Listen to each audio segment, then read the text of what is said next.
Warning, viewer discretion advised for Knicks fans. If you really think about it, in all team sports, the word competing is just stupid, okay? It's thrown around carelessly. And recently, the Knicks organization finally committed to competing, right?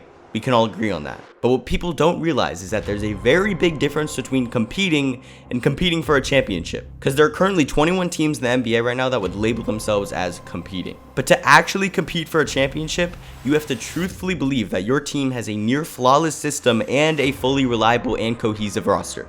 So, out of those 21 competing teams, very few of them are realistically competing for a championship. And right now, the Knicks are definitely not one of them, and here's why.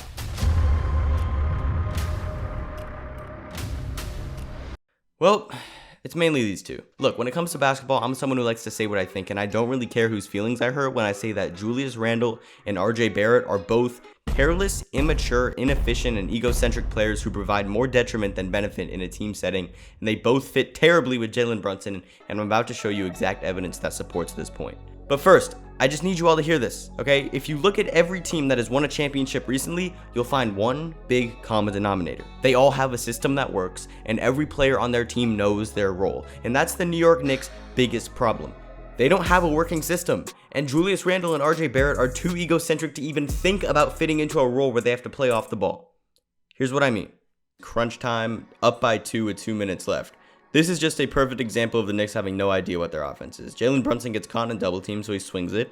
And then RJ Barrett swings it to Julius Randle. And with 10 seconds on the shot clock, he tries to shoot a step back contested 3 on Bam Adebayo. Luckily for the Knicks, that's not open, so he has to swing it, almost causes a turnover to RJ Barrett, and now he's just panicking. And RJ does get lucky here. He gets off somewhat of a decent shot.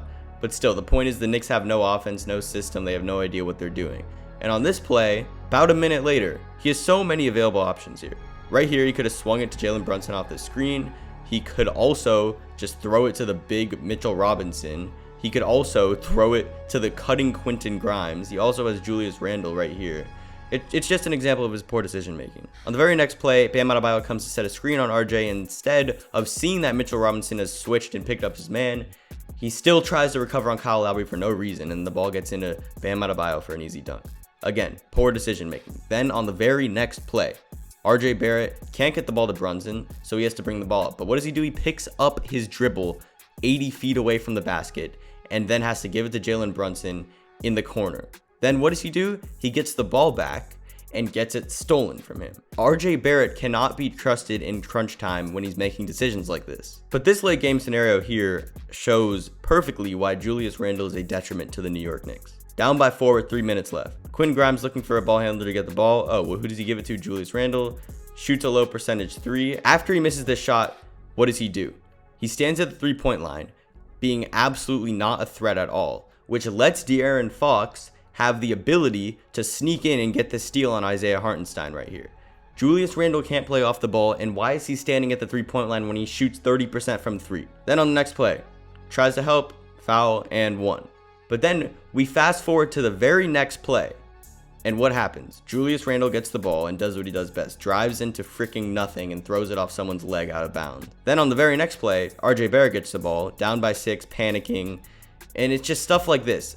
Literally going 1-on-5 with 24 seconds on the shot clock, shooting a stupid shot and getting blocked. You're down by 6 and you're shooting this stupid of a shot. You still have time left, but RJ Barrett's not mature enough of a player to realize that. Now, at this point in the game, the Knicks have just come back and they're down by 2 and they need to stop. But what does Julius Randle do?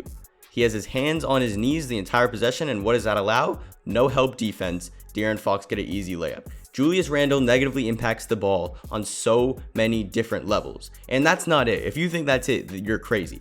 They come out of a timeout. What happens? Oh, let's give the ball to Julius Randle and have him run into a double team. Oh, that seems like a great idea. Why don't we do it again? Very next possession, gets the ball, does the exact same thing, gets the ball stolen, and this is what happens. Julius Randle is such a detriment to the New York Knicks. Don't get me wrong, okay? If you look at Julius Randle and RJ Barrett's highlight tapes, you'll probably be impressed, okay? I mean, Randle shot the 4th most shots out of anyone in the entire league last year. He's gonna have some highlights. RJ Barrett shot the 25th most shots out of anyone in the entire league last year. He's going to have some highlight, but the missed shots, turnovers, and poor decisions that these two cause, in my opinion, completely outweigh all the scoring they do. To me, Barrett and Randle belong in the same category as Trae Young, Jalen Green, and Jordan Poole. Why? Because All of them shoot a ridiculous amount of shots and average a lot of points, but they're all careless, inefficient, and well, egocentric. And besides RJ Barrett, each of them are just flat out terrible defenders. So, what does all this mean, right? Well, to put it in the shortest way possible, the Knicks can't compete for a championship with these two on their roster. They can't have three players who all think they're the first option. And if they really want to compete, they need to replace Barrett and Randall with two players who aren't ISO turnover ego machines, but instead are three-level scorers who can play off the ball and fit into a system.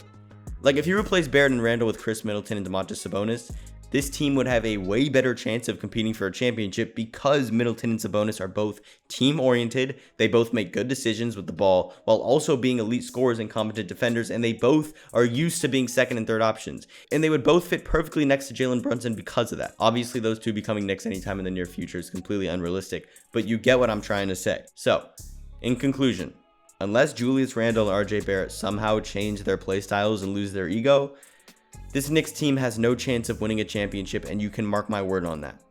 So, Knicks fans, my final message to you is, have fun dealing with RJ Barrett's turnovers and terrible shot selection, and please make sure to have fun waiting until 2026 for Julius Randle's contract to be up. Thanks for watching.